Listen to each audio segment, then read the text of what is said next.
À son arrivée à Lyon, Peter Bosz avait dit être très attaché à la manière, notamment pour satisfaire les supporters. Mais jusqu'ici, les fans lyonnais restent un peu sur leur faim, malgré quelques fulgurances collectives, comme sur le but marqué par l'OL face au Paris Saint-Germain pour la 20e journée de Ligue 1. Le voilà décortiqué étape par étape, et vous allez en plus pouvoir découvrir mon processus pour réaliser les illustrations sur ces actions. Ça commence donc avec le 6 mètres d'Anthony Lopez. On peut remarquer déjà la disposition des Parisiens. On va mettre des marqueurs sur les Parisiens. Ça ressemble à du marquage individuel quand même du côté du PSG. Alors on va retirer ça pour pouvoir le passer. Hop. En tout cas, on a une volonté du côté du PSG de venir presser haut sur le 6 mètres lyonnais, avec une approche assez individuelle. Je pense qu'on peut dessiner aussi, même avec une pause ça ira mieux, un petit peu la logique. On a ici Mbappé qui est sur Loukeba, Icardi qui est Boateng, et ici c'est Wijnaldum qui est un petit peu au cadrage de Da Silva à distance, même s'il est dans une position un peu intermédiaire, Wijnaldum. Et on met en spotlight ici, dans une position intermédiaire, parce qu'il gère à la fois en effet Damien Da Silva et aussi un petit peu la présence de Léo Dubois proche de lui, même si derrière lui il y aura aussi un coéquipier qui va venir l'aider en renfort, en tout cas pour couvrir la position de Léo Dubois. On voit aussi que dans l'entrejeu on a cette approche très individuelle ici avec Herrera, il me semble, qui est sur Maxence Cacré. On a Verratti ici qui est sur Bruno Guimaraes. En tout cas, on remarque déjà aussi la position de Lucas Paqueta, qui est ici dans le dos des milieux de terrain parisiens, qui va commencer à se balader un petit peu pour se rendre disponible. Et d'ailleurs, si on avance pour voir un autre plan, un plan un petit peu latéral cette fois-ci de cette situation, on revoit donc en effet le bloc parisien. Et on voit d'ailleurs, on fait entrer dans l'écran aussi Lucas Paredes, qui est ici, et qui gère lui aussi à distance la présence de Lucas Paqueta entre les lignes. Lyon qui était en 3-4-2-1 sur cette situation, c'est après un corner parisien. Et on voit ici Oussama Aouar, qui lui fait le déplacement. Alors je vais plutôt le mettre en rouge, tiens. Allez. Mettre en rouge. Le rouge un peu plus clair, allez. Considération esthétique. Oussama Aouar qui donc lui veut se replacer tranquillement vers sa zone initiale, qui était celle axe gauche. On va pouvoir dessiner la flèche. Alors que Lucas Paqueta, lui, était plutôt axe droit. Une fois qu'on aura réglé les premières choses de base, on aura moins besoin de changer à chaque fois les caractéristiques de chaque élément. Ce qu'on remarque aussi dans cette situation, c'est le placement de Mendes, le latéral parisien. On va le remettre comme ses coéquipiers tout à l'heure. Qui cadre à distance Emerson, et qui va être prêt à sortir sur lui, évidemment si besoin en est, sur le temps de passe éventuellement, on peut l'imaginer sortir de loin sur l'Italien, c'est ce qui va se passer d'ailleurs, de spoiler. Et donc, ensuite la question ça va être cet espace qui pourra être exploitable. En tout cas on a vraiment cette volonté du côté du PSG d'être en marquage individuel sur la première relance, en étant peut-être un peu loin des pistons lyonnais. Mais ce qui va être intéressant aussi, alors si on revient sur la première situation, on voit ici par exemple que Cacré avait fait un petit décrochage. Il avait décroché pour venir solliciter ce ballon entre Icardi et Mbappé. On va dessiner tout ça. Le lien entre les deux attaquants parisiens.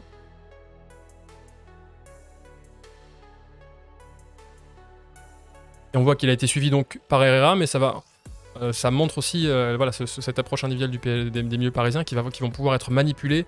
C'est l'inconvénient du marquage individuel, on est en réaction face au mouvement de l'adversaire, on n'est pas vraiment sur une notion de bloc collectif, et donc on va être manipulé du côté des milieux de terrain parisiens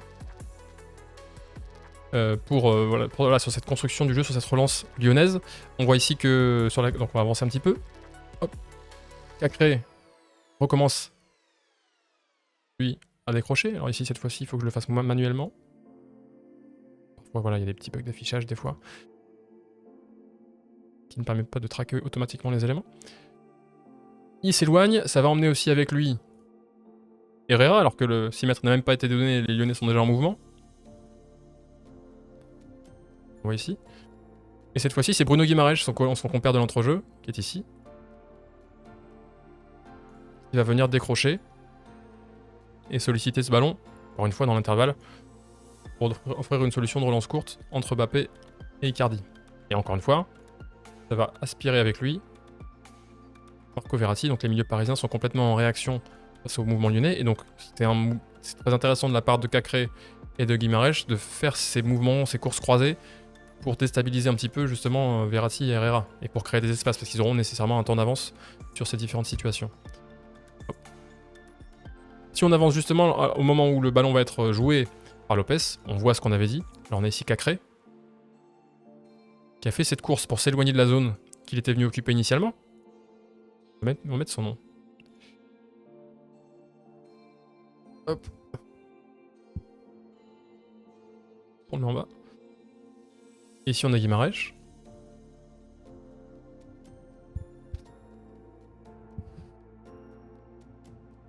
Avec donc ces mouvements croisés qui sont vraiment intéressants face aux approches individuelles dans l'entrejeu notamment, mais pas que. On va le voir. Puisqu'on a donc la course de Cacré de cette manière. On va l'incurver un petit peu parce qu'il s'éloigne comme ça. Et à l'inverse, on a Guimaraes qui vient lui dans l'espace, libéré par son coéquipier. Donc Verratti aussi qui suit. On va pouvoir avancer un petit peu encore, pour revoir la situation de derrière. Au moment où Lopez donne ce ballon vers Loukeba, on voit qu'il y a de la marge grâce à la surface de réparation quand même pour le défenseur lyonnais pour recevoir ce ballon. Néanmoins, on peut imaginer que le PSG va réussir si... Alors d'ailleurs, je vais faire une flèche pleine, pardon, pour mieux gérer, pour mieux illustrer cette situation. J'arrive ou pas? Et dessus. Je n'arrive pas à cliquer sur cette flèche, la voici. Non plus. Voilà. Une flèche pleine pour les faces et une flèche en pointillé pour les déplacements. Et donc si on imagine cette passe ensuite de Loukeba vers l'extérieur, vers Emerson, c'est très simple ce qui peut se passer. C'est Nuno Mendes ici. On va le mettre en bleu. Qui du coup viendrait sur le temps de passe presser Emerson. On peut imaginer que Mbappé, lui aussi, de toute façon, il va sortir sur Loukeba sur le temps de passe pour le presser. Et ensuite, on a donc ce 1 contre 1 dans l'entrejeu avec les deux milieux parisiens face aux deux milieux lyonnais. Non, du coup, je les ai fait dans le même bloc, c'est pas l'idéal. Hop. On va faire un autre. Et donc Lyon risquerait de se faire enfermer dans cette zone le long de la ligne de touche qu'on va dessiner aussi. Un petit peu au hasard. En se faisant enfermer ici, ça donnerait un ballon de récupération forcément intéressant pour le PSG, puisque Lyon est assez ouvert. En plus, on voit les 5 défenseurs qui sont très étalés et avec les pistons un petit peu avancés. Une paire de balles le long de la ligne de touche dans cette zone-là, ce serait vraiment dangereux. Et c'est là où Loukeba va être très fort d'ailleurs sur cette situation, parce que c'est lui qui va tout déclencher par sa prise d'initiative balle au pied. Et d'ailleurs, quand il reçoit le ballon, c'est ce qui se passe. Alors, on va tout de suite lui mettre son marqueur, avec les bonnes couleurs. On a eu la passe donc de Lopez vers Loukeba. Et on a Kylian Mbappé qui déclenche sur le temps de passe pour son pressing.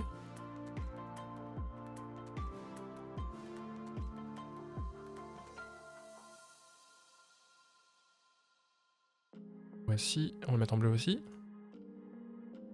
On voit que Guimaraes lui poursuit sa course pour tenter de se rendre disponible. En tout cas, venir côté ballon. On retrouve encore ce mouvement croisé, vraiment. Là aussi, avec cette complémentarité avec Cacré qui est très intéressante. Cacré qui lui a fait ce mouvement-là. C'est ce qu'on montrait.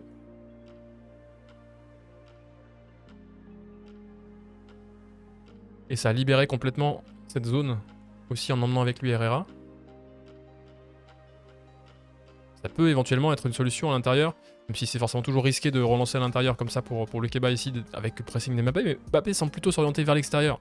Alors peut-être qu'il y aurait cette passe-là, mais Verratti semble à peu près au contact aussi quand même pour venir gérer la situation. Et on voit d'ailleurs aussi, comme prévu, que Nuno Mendes. Alors il est à droite, Nuno Mendes, parce que c'est lui qui avait tiré le corner parisien juste avant. Et c'est pour ça que Nuno Mendes, lui, est à droite. Et Dagba qui est ici, tout en bas, on va placer le curseur, qui est censé être à droite sur le papier. On retrouve lui à gauche. Voilà, donc on a cette inversion aussi des latéraux parisiens qui est pas optimale. Liverpool se retrouve comme ça, souvent dans ces situations-là aussi, mais après un corner défensif, cette fois-ci, où Alexander-Arnold et Robertson se retrouvent parfois pendant de longues minutes, si le ballon ne sort pas ou s'il n'y a pas d'arrêt de jeu suffisant pour reprendre leur place. L'un se retrouve arrière droit, arrière gauche, ça surprend parfois un peu les commentateurs, mais souvent c'est voilà, Liverpool se retrouve dans ces situations-là. Et on voit donc Nuno Mendes, qui sur le temps de passe a déjà, même pas sur le temps de passe en fait, même avant, a anticipé aussi pour sortir sur Emerson, qui lui, en plus, fait ce déplacement vers le ballon aussi pour ouvrir une ligne de passe, éventuellement vers l'extérieur pour Loukeba, parce que il faut qu'il s'éloigne, il faut qu'il réussisse à s'éloigner de Nuno Mendes, qui vient sortir sur lui, Emerson. C'est un peu tout l'enjeu ici. Et ce qui est intéressant, c'est qu'alors à la fois ça va offrir une solution courte, même si elle n'est pas optimale parce qu'elle va être sous pression pour Loukeba, mais elle va aussi surtout aspirer avec lui Nuno Mendes, et ça peut créer du décalage par la suite éventuellement. On garde encore un œil aussi sur la position du futur buteur, Lucas Paqueta. On va lui mettre son petit nom. Axe droit dans sa zone évidemment logique dans le 3-4-2-1 lyonnais. On voit que Paredes à ses côtés, on va le voir après aussi sous un autre angle. Pas directement en contact parce que ça n'aurait pas de sens d'être aussi proche de lui, d'être plus proche de lui, alors que le ballon s'oriente vers le côté opposé. Voilà, il faut plutôt qu'il vienne fermer l'axe.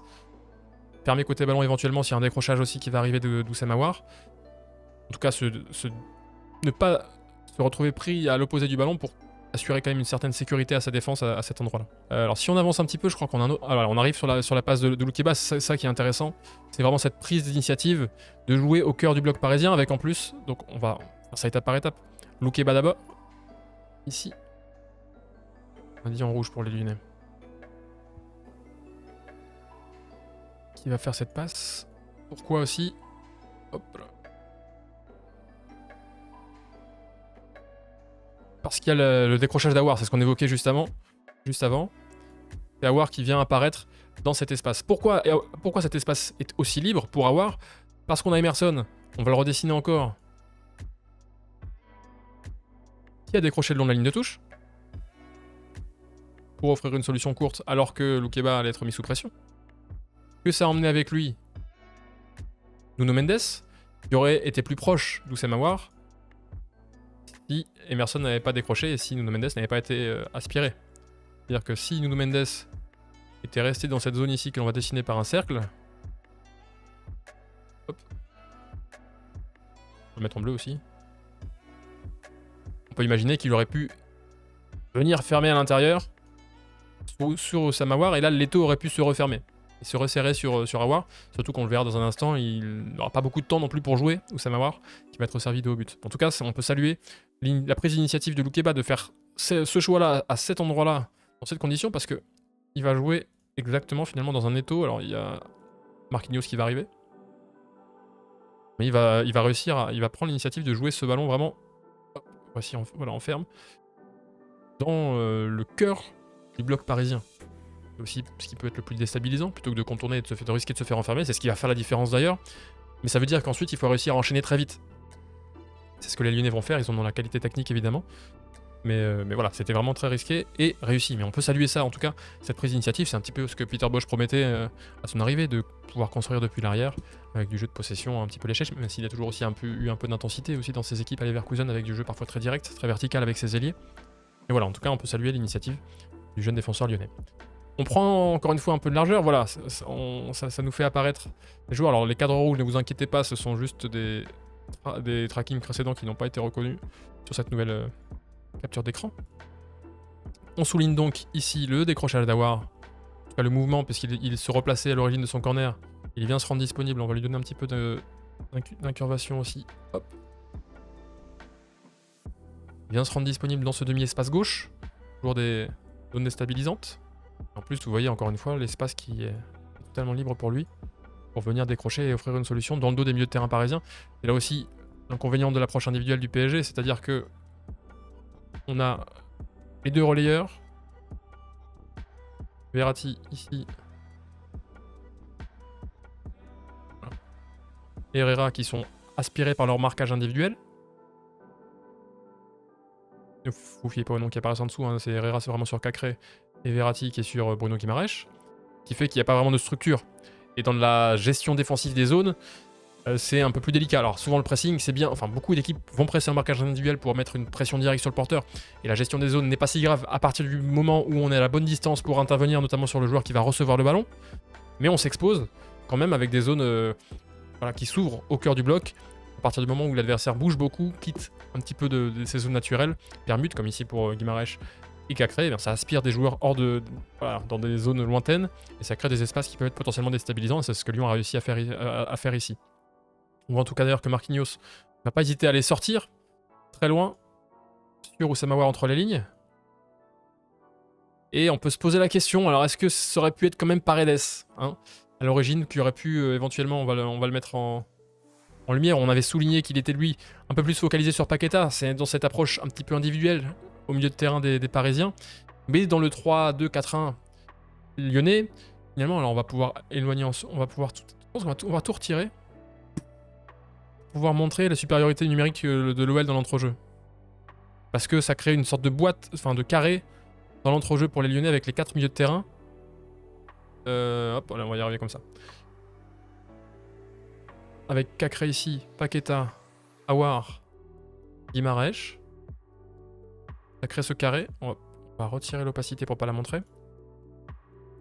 Et ils sont 4 finalement contre 3 Parisiens. Si on inclut Paredes, on va lui remettre son petit marqueur. Il y a 4 Lyonnais pour 3 Parisiens dans cette zone de l'entrejeu, et ça force donc Marquinhos ici à sortir de loin, ce qui, là encore, va exposer sa ligne défensive. Et c'est pour ça que peut-être que, plutôt que d'être en marquage individuel directement, sur Paqueta, pour Paredes, hop, et on va retirer les marqueurs, il a peut-être plutôt fallu lui donner la consigne d'être au marquage du joueur entre les lignes lyonnais, côté ballon justement. Mais ça impliquait peut-être un gros volume de jeu éventuellement. C'est vrai que Mbappé est un peu passif sur cette première relance. Alors après, il part de loin et Loukeba arrive à déclencher assez vite. Ce qui est intéressant aussi, c'est que Loukeba, sur son contrôle, s'est vite ouvert la possibilité d'enchaîner sur son pied gauche. Avec sa première touche, il a ouvert sa hanche très vite. En tardant un petit peu plus sur son contrôle, il aurait pu être plus facilement mis sous pression. Ici par Mbappé, qu'on va souligner aussi avec son marqueur. Mais c'est vrai que Mbappé fait souvent un petit peu ça, c'est du pressing en principe. Mais est-ce que c'est suffisant pour récupérer ou pour forcer vraiment des erreurs adverses? C'est pas toujours le cas. Il le fait parfois un petit peu à moitié. On a donc cette passe de Loukeba. Alors est-ce qu'on a un autre angle encore? Voilà, on retrouve encore un autre angle. Et là, cette fois-ci, on a toute la vision des joueurs, des 11 joueurs de champ de chaque côté. On voit vraiment cet espace qui s'est créé au sein du bloc lyonnais, mais dans lequel au sein du bloc parisien, mais au sein duquel les Lyonnais risqueraient de se faire enfermer éventuellement s'ils n'enchaînent pas vite. Et on voit encore aussi le dilemme posé par le placement entre les lignes. C'est ça qu'apporte aussi le 3-2-4-1. C'est vrai qu'il y a des Lyonnais qui se plaignent un peu du fait de jouer à 3 derrière, en 3 centraux derrière, parce que ça serait une approche un peu défensive. Et c'est vrai qu'à l'origine, peut-être que ce système a été mis en place pour ça, parce que Lyon a le 3e pire expected goals conceded de Ligue 1 quand même. Donc il faut un petit peu arrêter l'hémorragie en défense. On repasse un peu plus de solidité, moins d'ouverture en phase de possession aussi. C'est le cas à Lille, où j'avais vu depuis le stade où c'était un jeu voilà, assez restrictif. Mais néanmoins, dans ce système, on a ces deux éléments qu'on va mettre en lumière. Ici, c'est Paqueta axe droit et Aouar axe gauche. En plus, chacun sur leur faux pied en quelque sorte, donc ils peuvent rentrer, en tout cas trouver des diagonales intéressantes vers l'intérieur avec leur bon pied, en revenant sur leur bon pied. Paqueta sur son pied gauche et Aouar sur son pied droit. Et donc autour de cette sentinelle. Et là, cette fois-ci, si on voit les milieux de terrain parisiens hors du fait de leur marquage individuel sur les Lyonnais, on a ces 3 éléments qui sont là. Et on a donc ces 2 espaces. On va dessiner une zone sur une zone, mais autour de la sentinelle, qui sont souvent des zones cruciales à exploiter. Parce qu'il y a des espaces à aller chercher. Et ici, ce que font bien Aouar et Paqueta. Mais il faut encore évidemment la prise d'initiative aussi. On le salue une nouvelle fois. Le on se répète un petit peu, mais... Alors ici, la passe est donnée. Et ce qui est intéressant, regardez, on va mettre une loupe sur Oussama Aouar. Sur le temps de passe, hop, vous voyez son petit regard vers l'arrière. Il a cette prise d'information pour voir ce qui va se passer derrière lui. Et donc, sur le temps de passe, et c'est ça qui est intéressant, c'est qu'il arrive à ce moment-là. Une fois que le ballon est parti, en fait, on sait globalement où il va arriver. C'est-à-dire qu'il n'y aura pas de surprise. À partir du moment où on voit qu'il ne va pas être intercepté non plus. Donc c'est le moment privilégié pour prendre les informations, parce qu'on peut déjà se projeter sur l'arrivée et l'issue du ballon, qui ne va pas changer de trajectoire. On arrive à lire la trajectoire du ballon au moment où la passe est enclenchée. Donc en prenant rapidement l'information, c'est là qu'on peut s'adapter sans être surpris une fois qu'on va recevoir le ballon. Et c'est ce que fait Oussama Aouar très bien ici sur ce temps de passe, prendre l'information. C'est extrêmement crucial aussi quand on est dos au but, et donc dos au but adverse face à son propre but, et qu'on va recevoir le ballon, de pouvoir vite s'orienter et s'enchaîner vers l'avant. Aouar qui donc prend cette information, et c'est extrêmement intéressant et intelligent de sa part, qui va lui permettre donc de visualiser la menace Marquinhos dans son dos. Et là, si Aouar perd ce ballon, il n'a pas réussi à faire le marqueur, on va essayer de le refaire. Voilà. On va dessiner la prise d'info d'Aouar avec un petit triangle. Hop. Et à partir de là, il va pouvoir s'adapter. Évidemment, Oussama Aouar.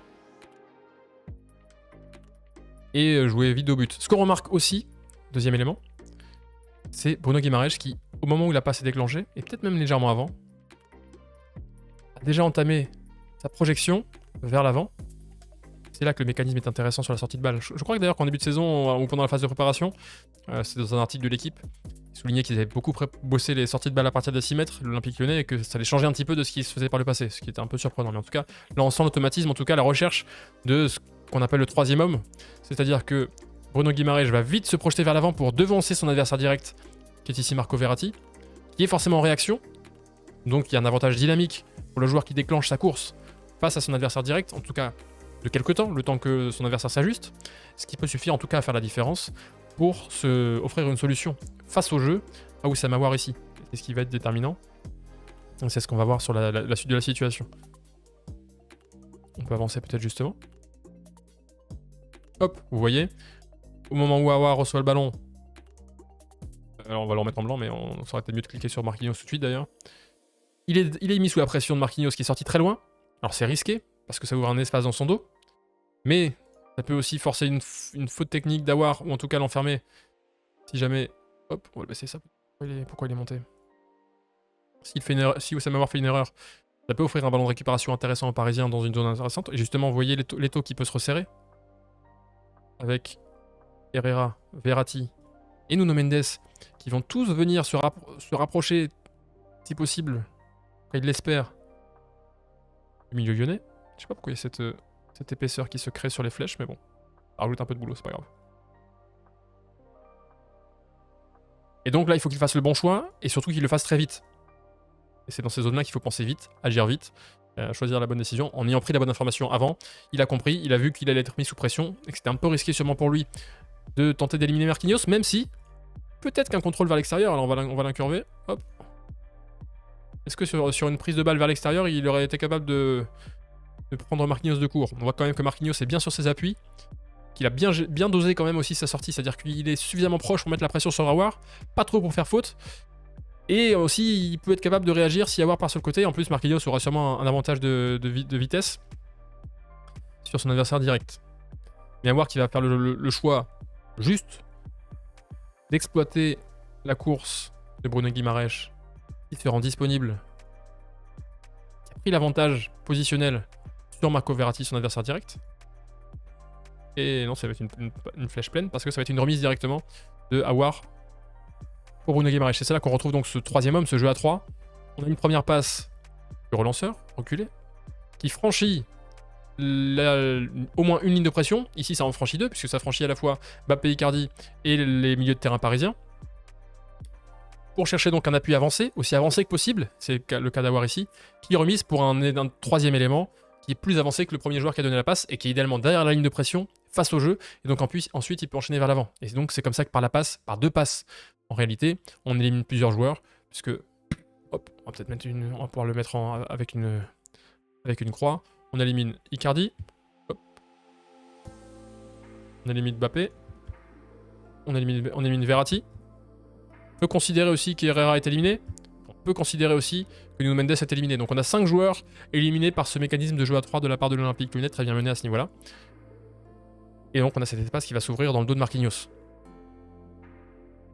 À ce moment-là, Bruno Guimaraes, là aussi, est sous pression quand il reçoit le ballon. Verratti est resté au contact, même si un petit peu en retard, et ça va permettre au Lyonnais de vite enchaîner vers l'avant. Mais il faut qu'il enchaîne vite vers l'avant là aussi pour pas perdre cet avantage créé par le jeu à 3 que l'on a montré. Et il y a donc cet espace dans le dos de Marquinhos que l'on va dessiner pourrait suggérer que ça peut être une bonne idée, en tout cas pour les Lyonnais, de jouer vite en profondeur. Alors, la zone va beaucoup plus loin. Hop, on va la dépasser par là-bas. On pourrait imaginer une passe en profondeur de Guimaraes ici, vers Dembélé. Mais c'était pas vraiment son profil. Alors, il y a eu une occasion comme ça en contre face au PSG aussi, où en profondeur, il avait pris le dessus, il avait bien passé son corps devant le dernier défenseur. Donc, il avait pu être capable, montrer qu'il était capable d'attaquer les espaces éventuellement. Mais néanmoins, face à Kimpembe à la course, ça risquait d'être compliqué. On remarque aussi quand même, déjà une sorte de désorganisation de la charnière centrale parisienne. Vous voyez un petit peu, ici on a Kimpembe, on va mettre son nom.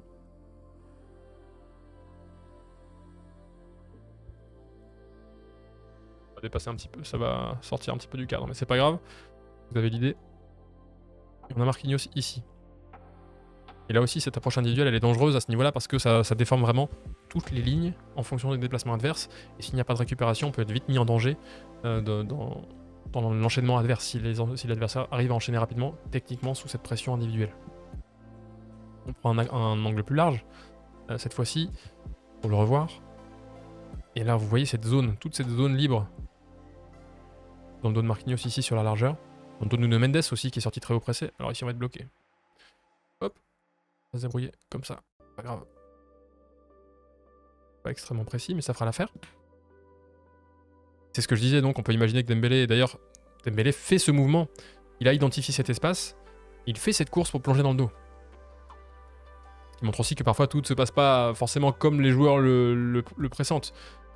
Parce que Dembélé ici va solliciter un ballon dans cette profondeur-là, alors que Bruno Guimaraes, lui, va plutôt chercher justement un appui supplémentaire sur son attaquant qui a plus ce profil en plus de points d'appui éventuellement, et qui peut permettre à son équipe d'avancer par la suite, à condition de résister à Kimpembe dans son dos. On voit aussi, alors on va le souligner parce que ça va être un élément important sur la suite de l'action, Dagba ici qui est à gauche, on le répète, parce que Nuno Mendes qui est ici a tiré le corner à l'opposé à l'origine du 6 mètres et n'a pas eu le temps de se replacer. Dagba commence déjà à refermer intérieur, c'est-à-dire qu'il a quand même identifié qu'il pouvait y avoir une menace avec le fait que sa charnière soit aspirée aussi loin. Si on dessine les flèches vraiment de déplacement de Marquinhos et de Kimpembe, est-ce qu'on peut la bouger celle-là? Oui, on va y arriver. Hop. Marquinhos est sorti très loin. Kimpembe vient couvrir dans le dos avec Dembélé qui s'écarte aussi dans l'espace libre. Et donc on a ce besoin de vite coulisser. Et d'ailleurs on va voir aussi Paredes qui va identifier ce risque. Il va décrocher. Néanmoins, est-ce qu'on a vraiment envie d'avoir Paredes en dernier recours pour défendre une situation dans l'espace? C'est pas sa qualité première de pouvoir couvrir rapidement la profondeur à Paredes. Mais voilà, il y a ce mouvement de la ligne défensive parisienne qui doit être effectué en raison de la sortie très lointaine de Marquinhos qui est dans la logique de l'approche individuelle du PSG. Donc Bruno Guimaraes choisit plutôt une passe dans les pieds pour Dembélé. Hop, on va réussir ici à le montrer plutôt en blanc. Qui doit donc, parce qu'il avait anticipé une course dans l'espace, s'adapter un petit peu à l'arrache. Et réussir à récupérer ce ballon là aussi sous la pression. Hop, alors ici on ne peut pas nous le mettre, mais Kimpembe. Et une nouvelle fois, Bruno Guimaraes, c'est ça qui est très intéressant chez lui, c'est que c'est pas seulement un bon passeur, c'est qu'il peut aussi avoir un volume de course intéressant. On va lui remettre son border. Bruno Guimaraes a poursuivi sur sa course, sur sa lancée, pour la même idée cette fois-ci, mais cette fois-ci pas avec un troisième homme, mais avec un appui remise, ou ce qu'on peut appeler un appui soutien, appui remise, pour offrir encore une fois une solution d'être d'un joueur libre face au jeu pour son coéquipier qui va réussir à lui remettre. Ici. On va retirer la... Encore. Donc c'est par ces une de successifs que Lyon a réussi à progresser au fur et à mesure de l'action, parce qu'en enchaînant très vite face au marquage individuel parisien. Et on voit aussi que Paqueta, hop, à ce moment-là, a identifié qu'il y avait peut-être quelque chose à aller jouer dans ces intervalles ouverts dans la ligne défensive parisienne. Intervalles ouverts grâce à la montée de Marquinhos. On voit d'ailleurs que Paredes a décroché pour venir reformer un semblant de ligne défensive, justement, entre Kimpembe et Dagba. On va pouvoir les relier. Dagba, Paredes, Kimpembe. Marquinhos, on va pas aller jusque là, mais donc on a cette ligne de 3 qui est quand même assez étirée.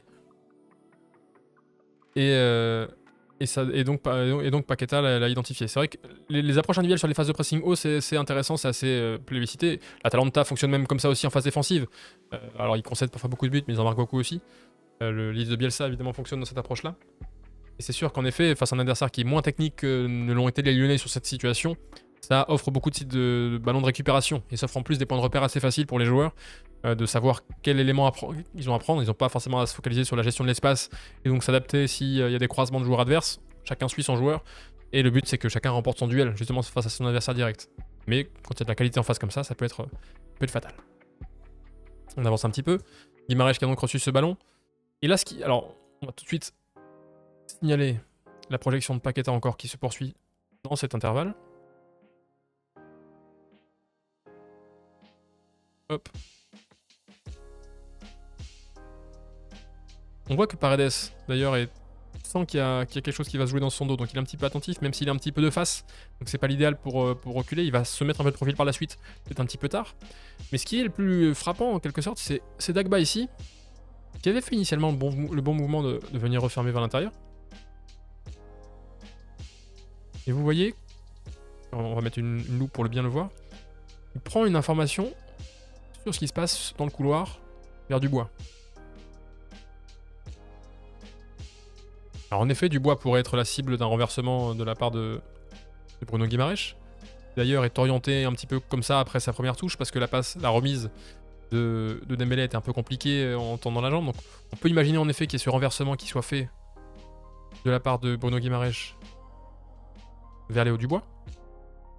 Hop, on va le monter un peu, que ça vienne par-dessus, voilà. Mais est-ce que c'est vraiment la priorité pour Dagba de défendre ce renversement à ce moment-là? Est-ce que la menace Paqueta n'est pas la plus dangereuse? C'est toujours des questions d'interprétation, et c'est aussi le dilemme que pose Paqueta en se projetant dans cet espace, à la fois qui de Paredes et Dagba doit le gérer en priorité, et Dagba ici, qui prend cette information, c'est intéressant qu'il prenne l'information, mais qui va adapter son comportement, si on avance un petit peu, justement, par la position de Dubois, en anticipant éventuellement un ballon de Dubois dans son dos, alors même qu'ici, Guimarães, oups, là, on va revenir en arrière, pas fait le bon effet, alors même que Guimarães s'est remis vers l'avant, vers son pied gauche, et donc s'est fermé la possibilité de renversement. Si on voit la position de Dagba par rapport à l'image précédente, Dagba qui est ici, il est là. Je l'ai mis en blanc, mais c'est pas grave. Si on avance un petit peu, vous voyez qu'il s'écarte du centre. Alors qu'il avait la bonne logique initialement de venir fermer intérieur. Là, il a ce mouvement un petit peu, alors on va essayer de le dessiner comme ça, en le remettant au sol. Donc, c'est pas comme ça exactement, mais bref. Disons qu'il a cette approche de venir refermer, de venir s'excentrer et de s'écarter un petit peu du centre par crainte de l'appel dans son dos. Ce qui, à ce moment-là, est un peu illogique. Il fait pas de nouvelles prises d'informations non plus pour voir que Léo Dubois, lui, n'a pas du tout eu l'idée de se projeter. Ce qui aurait pu être une bonne idée aussi, d'ailleurs. Parce qu'il n'y avait pas beaucoup de risques à ce que Léo Dubois se projette à ce niveau-là. Et le véritable danger, évidemment, c'est Paqueta, qui est complètement libre dans le dos des milieux de terrain, enfin dans l'intervalle, pardon, dans la défense parisienne, avec Guimarães, avec Paredes, décidément, hop, qui est là. Alors, qui est placé dans l'axe, pas forcément prêt à défendre la profondeur, un peu loin de Paqueta aussi, mais c'est parce que c'est vraiment trois défenseurs qui sont très étirés sur la largeur, donc c'est délicat de couvrir tous ces espaces, mais la menace principale, c'est Paqueta dans son dos. Et est-ce que Dagba lui a parlé aussi pour lui en parler? C'est compliqué de le savoir. Mais en tout cas, voilà, c'est le problème de l'approche défensive parisienne sur cette situation et de l'interprétation de Dagba ici qui s'éloigne, on le répète. On va retirer cette flèche qui est un peu trompeuse et mettre plutôt la deuxième partie de son mouvement qui s'éloigne légèrement de l'axe pour couvrir éventuellement ce qui peut se passer sur le côté et qui donc se ferme de la possibilité de venir enfermer Paqueta. Et au moment de la passe de Paqueta, une nouvelle fois, on remonte encore une fois Dagba, regardez où il était deux images plus tôt. Il était à cet endroit-là. 2 images plus loin, il est là. Donc il a vraiment eu ce mouvement, vraiment vers l'extérieur, qui est difficile à comprendre. Est-ce qu'il a manqué de repères parce qu'il était à gauche alors que lui était à droite? Peut-être. Néanmoins, pour un latéral, je pense que voilà, les concepts de fermeture intérieure sont valables des deux côtés. Alors peut-être qu'en effet il a pu être gêné dans sa logique de prise d'information, parce que quand il est à droite, c'est pas les mêmes... Voilà, il a pas le même côté à regarder. Ça l'a peut-être un peu perturbé à ce niveau-là. Et donc forcément il va être en retard sur Paqueta ici, qui a fait cet appel, et projeté.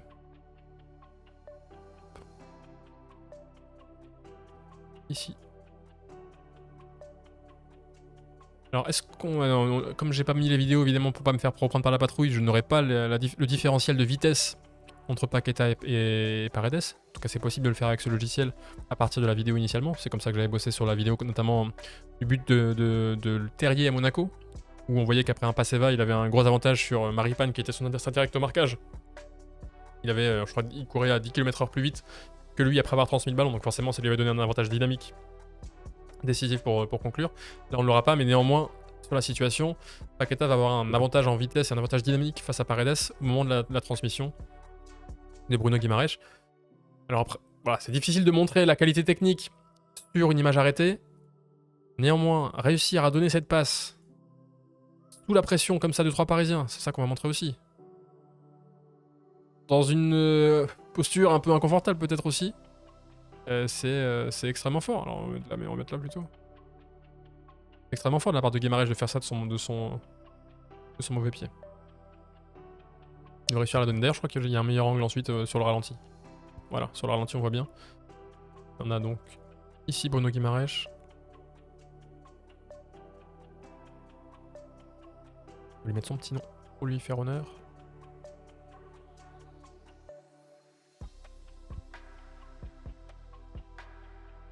On a Paqueta ici. Vous voyez hein, la largeur de l'intervalle entre Paredes et Dagba. Il n'y a pas son petit marqueur, notre ami Paqueta. Et donc Guimaraes, on va dessiner cette passe alors approximativement, mais elle est exceptionnelle. Alors il y a de l'espace en effet pour la mettre, mais on le rappelle encore une fois, il est sur son mauvais pied. Il est entouré de plusieurs Parisiens, sous pression. Pas forcément très bien équilibré, un peu dans l'urgence. Il va réussir à mettre ce ballon-là. C'est vraiment un délice. Et il a fait en tout cas un gros match à ce niveau-là, avec Cacré aussi à ses côtés, Bruno Guimaraes. C'est sûr en effet que Samy, si c'est Marquinhos qui est ici à la place de Paredes, il a la vitesse très certainement pour revenir sur Paqueta. Et ça revient un petit peu à ce qu'on disait tout à l'heure, c'est-à-dire que est-ce que dans cette approche de pressing individuel, il fallait que ce soit Marquinhos qui sorte sur Aouar? Est-ce que c'est pas Paredes qui aurait dû être en mesure de couvrir sur le joueur entre les lignes côté ballon face aux 4 contre 3 lyonnais dans l'entrejeu? Et est-ce qu'il a le volume de course néanmoins si Lyon passe vite d'un côté à l'autre pour le gérer? Mais à ce moment-là, à la rigueur, d'un côté à l'autre, voilà, on peut comprendre qu'il y a une adaptation éventuellement de la ligne défensive. Là, voilà, une fois que la passe de Lopez a été donnée, c'était clair et net que Lyon ne changerait pas de côté. Et Paredes était un petit peu loin d'Aouar pour venir intervenir. Voilà, donc on peut se poser la question en effet si c'était le choix le plus judicieux de la part du bloc parisien. Paredes ne prend pas vraiment l'information dans son dos. Alors il faudrait que je revoie éventuellement la situation, mais à cet instant, voilà, en revenant un petit peu en arrière, on peut imaginer quand même que vu son orientation, il est dans sa vision périphérique la projection de Paqueta. On va lui faire son petit... Hop. Allez, viens là. Voilà. Alors on peut imaginer qu'à ce moment-là, il voit qu'il y a Paqueta. Il faut espérer aussi que Dagba lui ait parlé pour lui dire qu'il y avait un appel dans son dos. On n'a pas le son à ce moment-là pour le savoir. Mais c'est vrai qu'ensuite, il ne prend plus l'information. Alors après, c'est ça aussi qui est curieux. Alors si on revoit un peu de la même manière que Dagba va vers l'extérieur, Paredes, lui, revient vers l'intérieur, vers le centre, et s'éloigne un peu plus. Là, on voit qu'il y a ce léger mouvement. Il s'éloigne un peu de... Alors, c'est pas aussi marqué que ça, hein. Mais il s'éloigne légèrement de Paqueta, et ça l'éloigne donc encore plus de la possibilité d'intervenir une fois que la passe va être donnée. Et ça élargit en tout cas la marge possible pour la passe de Bruno Guimaraes, qui n'en a pas besoin de beaucoup, déjà de base. Mais là, ça accentue encore la situation. Alors... on avance, voilà, et donc on a cet effet. Et là, ce qui est intéressant aussi, justement, on parlait de prise d'information, regardez, alors Paqueta, alors je sais pas si vous le ressentez bien sur cette capture d'écran, mais ce qui est flagrant sur la vidéo, c'est que alors qu'il y a cette trajectoire du ballon et qu'il a donc identifié globalement où ce ballon allait terminer, et ça rejoint ce qu'on disait tout à l'heure, pendant la trajectoire du ballon. Si on a bien vu qu'il ne pouvait pas être intercepté, on a une image claire de ce qu'il va advenir, de où le ballon va atterrir, de la trajectoire du ballon. Mais c'est souvent l'instant privilégié pour prendre l'information. Et là, Paqueta, alors, il a ce mouvement de tête vers sa droite. Je sais pas ce qu'il a réussi à voir. En tout cas, ce qui est sûr, c'est qu'il a réussi à voir que Dagba n'était pas assez proche de lui pour venir le fermer. Il voit qu'il n'y a personne ici. En tout cas, et je pense qu'avec sa vision périphérique, il arrive peut-être à voir Dagba dans son dos. Il aurait fallu pouvoir lui poser la question. Mais voilà, il a cette prise d'information. Et à ce moment-là, il sait qu'il va pouvoir aller au but sans se préoccuper de ce qui va venir vers sa droite. Parce que Dagba, on l'avait dit, voilà, était parti trop sur l'extérieur. Et donc ça a ouvert cette porte vraiment à cette transversale de Bruno Guimaraes. On a le contrôle de Paqueta, donc on voit à l'arrivée du ballon ce qu'on évoquait. Cet avantage généré avec Dagba qui est en retard parce qu'il était trop loin. Dagba ici. Paredes qui lui aussi s'était un petit peu trop recentré et donc qui a ouvert la porte à Paqueta. Et ça lui donne un avantage décisif avec en plus ce que vous disiez, le déficit de vitesse de Paredes. Paqueta qui est peut-être un peu plus rapide que ce qu'on imagine. En plus il est robuste, il aurait peut-être été capable de résister aussi au corps à corps au retour de Paredes et ou de Dagba pour emmener ce ballon vers le but. Et après il faut la finir. On arrive à la fin de cette action. Et la finir du pied droit dans cette position, c'est là aussi pas facile. Et c'est là aussi qu'on retrouve la qualité des joueurs lyonnais. C'est-à-dire qu'on a la super passe de Loukeba à l'origine, qui tire sur son bon pied, mais voilà, ça reste une super passe risquée dans l'entrejeu. On a la bonne remise d'Aouar qui a pris l'information pour devancer la sortie de Marquinhos. On a le bon choix aussi de Guimaraes de se projeter vers l'avant sur le temps de passe pour devancer Verratti. On a encore une fois ce mécanisme de 1-2 avec une prise d'appui sur Dembélé un peu plus laborieux, mais c'est passé. Et après, il y a la passe mauvais pied de Guimaraes dans l'intensité, dans cette profondeur, pour arriver sur une conclusion en bout de course, mauvais pied de Paqueta. Ce qui est intéressant, et ça c'est aussi un problème pour beaucoup de gardiens, c'est le comportement de Navas, vous voyez ? Beaucoup de gardiens qui ont envie d'être proactifs se seraient avancés et auraient tenté de venir compenser le retard de leur défenseur. Ils seraient venus là comme ça, au risque de se faire devancer, et ça ouvre en plus, ça crée une vraie situation de face à face en fait. Navas de cette manière-là ferme beaucoup mieux l'angle. Si on dessine l'angle au niveau du tir de Paqueta, vous voyez que la zone qu'il a à couvrir finalement, la zone vers laquelle il aurait à plonger, n'est pas si large que ça. Alors s'il avançait non plus, mais donc s'il avançait, Paqueta a un peu plus de marge pour réussir à le contourner. C'est vrai que s'il avançait, l'angle est encore plus serré. Mais Paqueta peut lui mettre le ballon par-dessus, Paqueta peut le dribbler en profitant de son élan. C'est souvent un problème qu'on rencontre beaucoup de gardiens. Et là, il se met dans une situation finalement où je pense qu'en termes d'expected goals, alors je vais essayer d'aller regarder en temps réel. En termes d'expected goals, le tir de Paqueta doit pas être extrêmement élevé. Si on remonte à dimanche soir, tac, je suis sur l'application FootMob pour regarder ça pendant que vous avez encore en fond